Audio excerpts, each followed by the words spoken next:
My sister-in-law, Clara, is a certified kleptomaniac. However, her family refuses to acknowledge this fact and instead chooses to ignore it, pretending that she doesn't exhibit any signs of kleptomania. Meeting Stephen's family for the first time when we had just started dating was an eye-opener, especially when it came to his sister. While everyone else was warm and welcoming, Clara seemed to have made up her mind about not liking me from the start. During lunch, she barely acknowledged my presence and avoided any interaction with me. I tried initiating conversation, even going as far as following her to the washroom, hoping for a chance to clear the air privately. However, what I stumbled upon in the washroom took me by surprise. There she was, discreetly stealing tissue paper from inside the washroom and putting them in her purse, which struck me as both disgusting and strange. Our eyes met, and she seemed taken aback that I had caught her in the act. Without saying a word, I chose to exit the situation gracefully, not wanting to embarrass her further or escalate the tension. After the awkward encounter with Stephen's sister, I felt compelled to discuss it with him.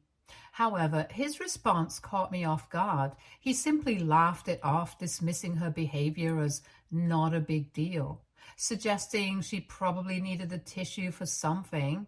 He told me that I was overthinking for no reason. While I tried to accept his explanation and let it go, it didn't quite sit right with me. Over the years, I have noticed similar incidents where Clara would take odd items from different places, further fueling my suspicion that she might be struggling with kleptomania.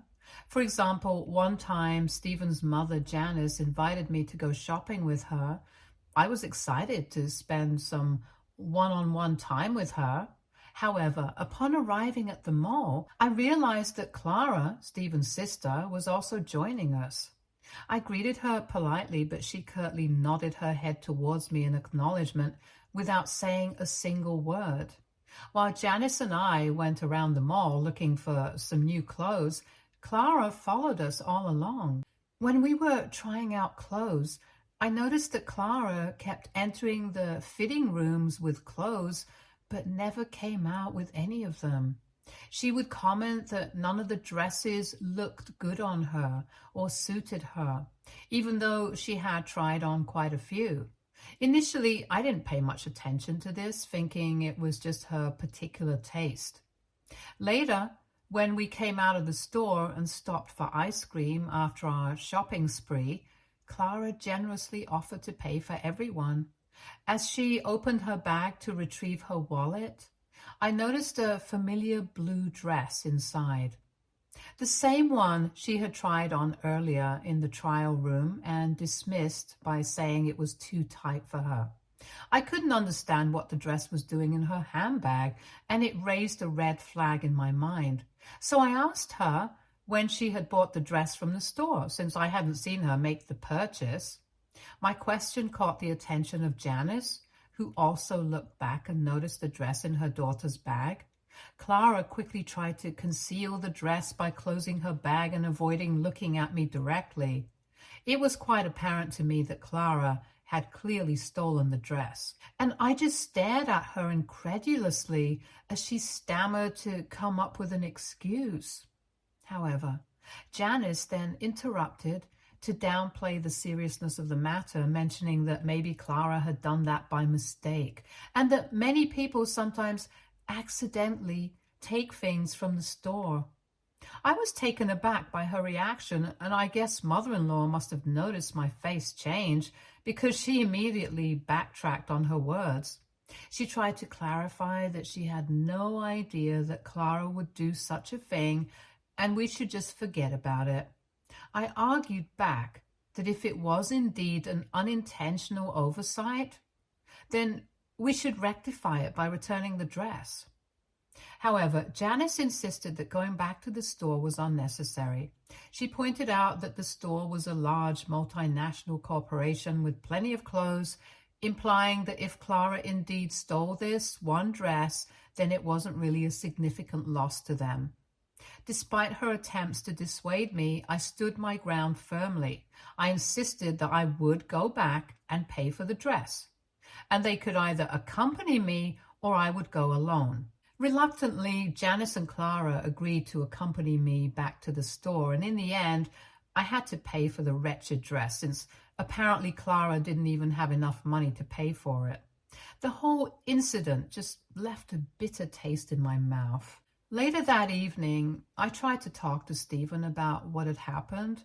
I explained the situation to Clara and how uncomfortable it had made me. To my surprise, Stephen told me I should have let it go and not embarrassed his sister, arguing that it wasn't really harming anyone. His response frustrated me. I told him I couldn't just ignore my moral responsibility even if his family seemed comfortable with such behavior. Stephen took great offense to my words, and the conversation quickly escalated into a heated argument. He demanded that I apologize to him for saying such things about his family, but I refused. The disagreement grew so intense that I even considered breaking up with him if he couldn't find a resolution. Thankfully, after a few days of cooling off and reflecting, Stephen came back to me with an apology. We had a long, heartfelt conversation where we realized that fighting over our family members wasn't worth jeopardizing our relationship. He admitted he was really protective about his sister. However, he understood why I felt the way I did and offered to pay me back for the dress. I declined his offer, appreciating the gesture, since that day I promised myself that I would just keep my mouth shut when it comes to his sister. The second incident involving Clara occurred at Stephen's cousin's baby shower. The event was filled with joy and anticipation as everyone gathered, bearing gifts from her registry. Stephen's cousin, just 2 months away from giving birth, had a prominent baby bump and was beaming with excitement. We helped her cut the cake and open some of the gifts, sharing in her happiness. Later, I excused myself to use the washroom. As I walked past the bedroom, I was shocked to see Clara rummaging through all the gift boxes.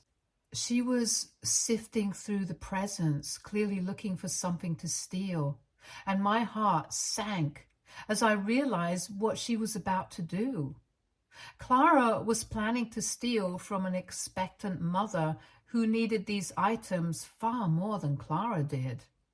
Although I had promised myself to keep my mouth shut about Clara's behavior after the last incident, I couldn't stand by and let her steal from someone so vulnerable.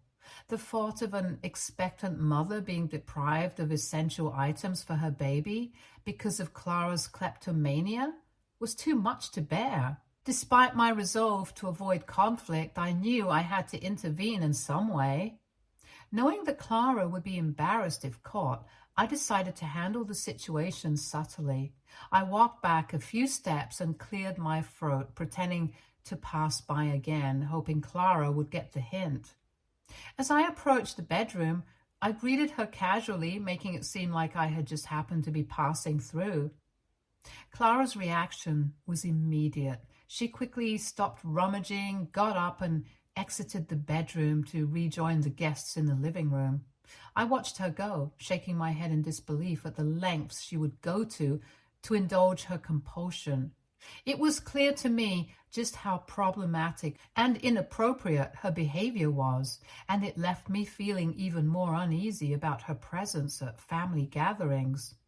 This time, I chose not to talk to Stephen about it, as I did not want another unnecessary fight where he would defend his sister and act like she didn't have a major issue. The final incident that truly sealed the nail in the coffin happened at our wedding. My mother had gifted me a pair of beautiful blue earrings that had been passed down through generations in our family. It was an incredibly emotional moment when she handed them to me, saying that one day I could pass them on to my own children. These earrings were my something blue for the wedding ceremony, and I cherished them deeply. After the ceremony was done and Stephen and I were officially married, I had planned on changing into a more comfortable outfit for our reception so I could move around and dance freely with my family and friends. I left the earrings in my bridal room, confident they would be safe. The venue was reputable and secure, and the only people present were our wedding guests, whom I trusted implicitly. The reception was a joyous occasion. Me and Stephen danced the night away, basking in the love and happiness that surrounded us. I couldn't believe that he was finally my husband. It was a perfect night, filled with laughter and celebration. However, in the early hours of the morning, when my bridesmaids and I returned to the bridal suite to pack up our things, I noticed that the earrings were missing. Panic set in immediately as I looked around the room. I knew all my bridesmaids well. They were my childhood friends and would never steal from me. Everyone began frantically searching the room, hoping the earrings had simply fallen or been misplaced somewhere. My heart pounded as we tore the room apart. Looking into every nook and cranny, I was freaking out and crying, devastated by the loss. These earrings meant so much to me, far beyond their financial value. They were a symbol of my family's heritage. As we continued searching, a terrible suspicion began to creep into my mind. I knew there was only one person at our wedding who was capable of stealing. Throughout the evening, I noticed Clara acting strangely. She had been hovering around the bridal room earlier, and during the reception, she had gone missing for some time. In hindsight, her overall behavior seemed very suspicious. My heart sank as I considered the possibility that she might have taken the earrings, since I already knew she liked stealing. Confronting Clara was the last thing I wanted to do on my wedding night, but the thought of losing such a precious family heirloom was unbearable. I took a deep breath, trying to steady my nerves, and walked over to where she was standing, surrounded by the rest of our family. With as much calm as I could muster, I asked her if she had seen my earrings. Clara's eyes widened and she stammered out a denial, but her reaction only made me more certain. My bridesmaids, sensing the tension, gathered around us, their expressions a mix of concern and suspicion. The atmosphere in the room grew thick with unease as I pressed her further, my voice trembling with a mix of fear and anger. As I confronted Clara about the missing earrings, Janice approached us, her face a mix of curiosity and concern. She asked what I was doing, but I held up my hand to stop her from interrupting. My eyes locked onto Clara's, and I repeated my question, more firmly this time. Clara looked increasingly uncomfortable, her eyes darting around the room. And just then, Stephen came over, sensing the growing tension. He tried to pull me away, suggesting that maybe I had too much to drink. His words only fueled my frustration. I turned to him, my voice steady but filled with anger, and I told him that he knew very well I had hardly touched any alcohol that night, so he should not even suggest such a ridiculous thing. I turned back to Clara, glaring at her, my patience wearing thin. The room fell silent as everyone watched the confrontation unfold. Clara's face turned pale and she began to stammer, trying to deny any wrongdoing, but I could see through her act. Finally, with a shaky hand, Clara reached into her purse and pulled out my earrings. She handed them to me with a mumbled apology, her eyes avoiding mine. The relief I felt at seeing the earrings was almost overwhelming, but it was quickly overshadowed by a surge of anger and betrayal. Janice and Stephen looked on, stunned. Janice's face flushed with embarrassment, while Stephen's expression shifted from disbelief to anger as he realized what had happened. The room was thick with tension as the reality of Clara's actions sank in. "I can't believe you would do this on our wedding day," I said, my voice shaking with a mix of hurt and fury. Clara mumbled another apology, but it felt hollow. This wasn't just about the earrings, it was also about trust and respect. Stephen, now fully grasping the situation, turned to Clara, his face a mask of disappointment and anger. "How could you do this?" he demanded, his voice low but intense. Clara had no answer. She stood there, looking down at her feet, unable to meet anyone's eyes. The incident was the final straw, confirming all my worst suspicions about her kleptomania and reinforcing my determination to protect myself from her destructive behavior. Stephen, for the first time, stood by me, acknowledging that Clara's actions were unacceptable. My mother, who had been watching the whole scene unfold, was far less gracious than I had been. She angrily yelled at Clara that she had no right to steal from her own family members. This is when Janice tried to defend her daughter's actions, claiming it might have been accidental. I had had enough of their excuses. I turned to Janice and, with calm but firm voice, said, "Janice, you know very well that your daughter has a problem. She needs to go to therapy before she steals more important things from people." The bluntness of my words seemed to hit Janice hard. She opened her mouth to say something, but then thought better of it and fell silent. Clara looked even more ashamed. My mother, still fuming at Clara, added, "This is your brother's wedding, a day of celebration. How could you bring yourself to ruin it by stealing something so precious from our family?" As the room remained silent, I could feel the eyes of our guests on us, their shock and discomfort palpable. The joyous atmosphere of the wedding had been tainted by Clara's actions. In the days that followed our wedding, Stephen and I had several long conversations about his sister's behavior and how we would handle her in the future. He apologized profusely for doubting me initially and agreed that Clara needed professional help. We also decided to set clear boundaries with her to protect ourselves and our future family. After Stephen had a long talk with his mother and also after several people reached out to Janice, she firmly admitted that Clara did indeed have a problem. It wasn't easy for her to face, but the pressure from family and friends made her realize that she couldn't ignore her daughter's issues any longer. Acknowledging the severity of the situation, Janice took decisive action. She arranged for Clara to see a therapist, hoping that professional help could address the underlying issues driving her kleptomania. In addition to therapy, Clara also joined a kleptomaniac support group. This group helped her connect with other individuals who shared similar struggles, providing her with the opportunity to talk about her addiction openly and understand it better. Although I never stayed in touch with Clara after the incident at my wedding, I would keep tabs on her through what Stephen would tell me. Despite the hurt and betrayal I felt, I was forgiving enough to give her the benefit of the doubt and hope that she could truly recover from her addiction.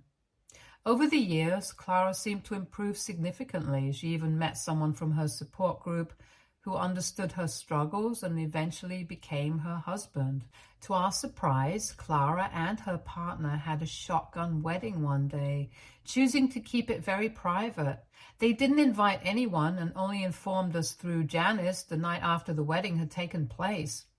Stephen and I were initially taken aback by the secrecy of their wedding. However, we understood that this might have been what Clara needed, something low-key and personal without the pressure and scrutiny of a big family event. Despite not being part of the celebration, we were genuinely happy for her and wished her all the best. Unfortunately, the marriage didn't last very long for the two of them.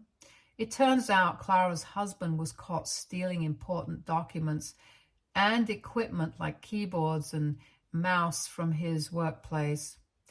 His repeated thefts over the years led to his arrest and subsequent sentencing to serve time. The news devastated Clara, and with nowhere else to go, no job to sustain her, she had no choice but to move back in with Janice. Janice took her in for a few months, but it quickly became clear that it wasn't a sustainable solution since she didn't have enough money to take care of her jobless daughter every month. Clara wasn't making any progress in getting back on her feet, and Janice was tired of the situation. Knowing that Stephen and I lived in a bigger place without any rent since we had bought the place years ago, Janice called Stephen for help, asking if we could let Clara stay with us for a few months while she worked on getting back on her feet. When Stephen brought up the idea, I was vehemently against it. Just recently, we welcomed a wonderful baby boy into our lives, and taking care of our son while balancing work has been quite a task. Given this busy time and my discomfort around Clara, I didn't want to have her at our place, especially someone who likes to steal. I did not want the added tension in our lives, so I asked him if Clara had even started looking for a job during all the months she had been unemployed and was staying over at Janice's place, but Stephen shook his head no. However, he assured me that perhaps staying with us would motivate her to work on herself, and expressed that as her brother, he should be there for her in this difficult time. Stephen also assured me that Clara had changed and wasn't a kleptomaniac anymore, so I didn't have to worry about her stealing from me anymore. Despite my strong reservations against her, I begrudgingly agreed to let her move in, hoping that Stephen's faith in his sister would be justified. The arrangement began with Clara moving into our guest room. She was quite polite and friendly to me when she moved in, and it looked like she seemed to have changed. However, I was on edge and kept a close eye on my belongings just in case. Clara initially seemed grateful and determined to make things work. She promised she would look for a job and contribute to the household. However, weeks passed. There was little sign of progress. Clara spent most of her days in her room, doing absolutely nothing but sleeping in her bed the whole day and only coming out of the room when she was hungry. I started to worry that we had made a mistake. Stephen tried to reassure me, reminding me that Clara needed our support. I wanted to believe him, but the anxiety lingered. Despite my misgivings, I continued to support Stephen's decision, hoping that our help would make a difference in Clara's life. However, to no one's surprise, I began noticing items going missing from my kitchen. For instance, my expensive ceramic plate, which I usually only reserved for guests, mysteriously disappeared when I needed it for a guest who had come over to our place. Initially, I brushed it off, thinking I must have misplaced it. But deep down, I knew I was usually organized about such things. The suspicion lingered, but I chose to dismiss it, hoping it was just a case of misplacement so I would not have to confront Clara. Next, my childhood mug, a cherished item I had used to drink my coffee every day for decades, disappeared one morning. This was not only weird, but a significant blow because the mug held sentimental value as it was gifted to me by my grandfather. When I couldn't find it, I asked Stephen for help in searching the house. He knew how much that mug meant to me, so he was worried as well. When we couldn't find it anywhere, I suggested confronting Clara about it since I had a strong suspicion and she was the only one who could have taken it. However, Stephen discouraged me. He argued that Clara was already going through a tough time and urged me to let him handle the situation, so I reluctantly agreed. When Stephen confronted Clara about the missing items, she adamantly denied any involvement, insisting that we must have misplaced them somewhere. I could clearly hear their heated argument echoing from her room. It was clear that Clara refused to accept any responsibility, and Stephen, still holding on to a soft spot for his sister, emerged from the room to inform me that Clara had nothing to do with it.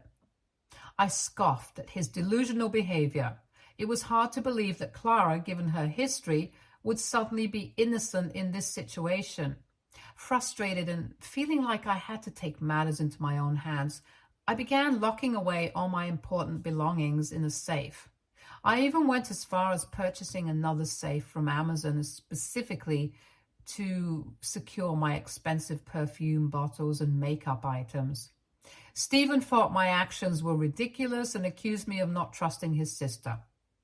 In the midst of our argument, he even labeled me a bored stay-at-home mom, which was utterly ridiculous considering I had a thriving freelancing career and earned more than enough just by working from home while also taking care of our kid full-time.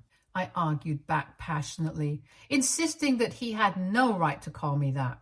Just because I didn't go to an office every day like he did didn't mean my work wasn't important. I reminded him that I not only worked but also took care of our son and managed the house. I went on to further explain that as long as Clara stayed with us, things would continue to go missing. I told him firmly that this was either a return to her old ways or she had never truly stopped stealing in the first place. However, Stephen refused to believe that his sister was stealing from us. Him and I were at odds over this, with him wanting to believe in Clara's innocence and me feeling the need to protect myself and my belongings. Well, I didn't have to wait long for my suspicions to be validated. Yesterday, Stephen woke up to find his laptop missing as he prepared for work. Initially, he asked me if I had taken it for some reason, but I assured him that I wouldn't do that since I had my own laptop. Then he speculated that perhaps he had left it in the office the previous night. However, things took a more serious turn when he realized that his wallet was also missing from the drawer downstairs where he kept his car keys. This was a major concern because his wallet contained not only a substantial amount of money, but also his driver's license, credit cards. Stephen began to panic as he searched frantically around the house, checking every nook and cranny, hoping to find his missing belongings. I could see his anxiety mounting with each passing moment. Meanwhile, I sat there with a knowing smile as I had already pieced together who was responsible for this. As Stephen called out for Clara, his voice filled with increasing worry and frustration, there was no response. He hurried into her room, expecting to find her there, but the room was empty.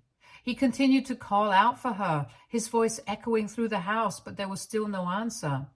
Then he turned to me and asked if I knew where she was, but I simply shrugged, unable to hide my satisfaction at being proven right. Stephen's frustration was palpable as he then repeatedly tried to call Clara, only to be met with silence on the other end. His anger grew and he dialed his mother's number to vent his frustrations. However, instead of receiving the sympathy he sought, Janice attempted to pacify him by downplaying the whole situation. Again, she mentioned that even if Clara did steal his wallet, the items inside were replaceable anyway.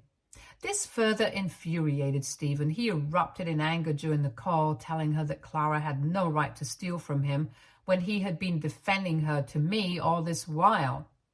I couldn't help but shake my head and laugh in disbelief, realizing just how much this family tended to baby Clara and defended her actions even when they faced serious consequences like this.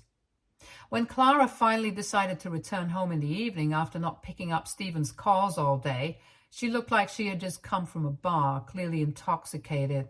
Stephen, who had been consumed with worry and frantically trying to reach her, immediately confronted her about his missing laptop and wallet. Clara, in her drunken state, attempted to calm him down by denying any involvement at first. However, Stephen's frustration was at a breaking point, and he threatened to involve the authorities if she didn't come clean about the theft. At this ultimatum, Clara broke down and tearfully admitted the truth. It turns out that Clara had started an online store where she had been systematically stealing from us for the past few weeks that she had been living with us and selling our belongings on her store. My disbelief turned to horror when she confessed to everything she had stolen from us, including my breast milk, which she claimed was highly valuable and had fetched a significant amount of money. I listened in disgust as Clara confessed to stealing not just Stephen's belongings, but also my prized ceramics, including my expensive pieces and my cherished old mug. She admitted to taking various other items from around the house that were lying around. Stephen, overwhelmed with a mix of anger and betrayal, started shouting at her for violating his trust. As I write this, Clara is still in our home, and I am utterly disgusted by her presence. I feel strongly that she needs to leave our place. And I believe my husband needs to show some backbone in handling this situation.